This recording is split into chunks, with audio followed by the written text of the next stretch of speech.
மத்திய அரசு டங்ஸ்டன் திட்டத்தை ரத்து செய்ததற்கு முதலமைச்சர் மு.க.ஸ்டாலின் எடுத்த கடுமையான முயற்சியே காரணம் என்று விருதுநகர் நாடாளுமன்ற உறுப்பினர் மாணிக்கம் தாக்கூர் தெரிவித்துள்ளார். விருதுநகர் நாடாளுமன்ற தொகுதிக்குட்பட்ட திருமங்கலம் அருகே கிழவனேரி, அலப்பலச்சேரி உள்ளிட்ட கிராமங்களில் நாடாளுமன்ற உறுப்பினர் நிதியின் கீழ் கட்டப்பட்ட நிழற்குடையை நாடாளுமன்ற உறுப்பினர் மாணிக்கம் தாக்கூர் திறந்து வைத்தார்.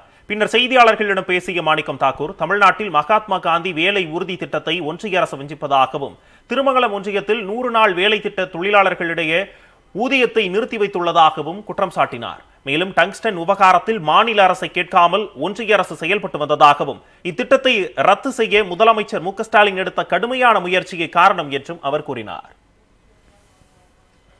இந்த டங்ஸ்டன் விவகாரத்தில் மத்திய அரசு உருவாக்கிய பிரச்சனை.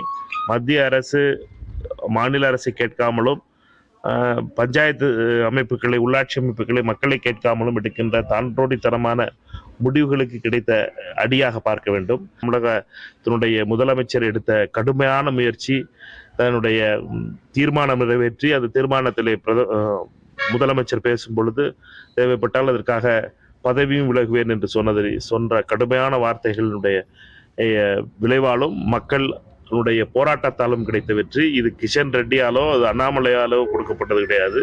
அவர்கள் இருவரும் செய்த தவறின் அடிப்படையிலே இந்த நிலைக்கு பாஜக தள்ளப்பட்டிருக்கிறது.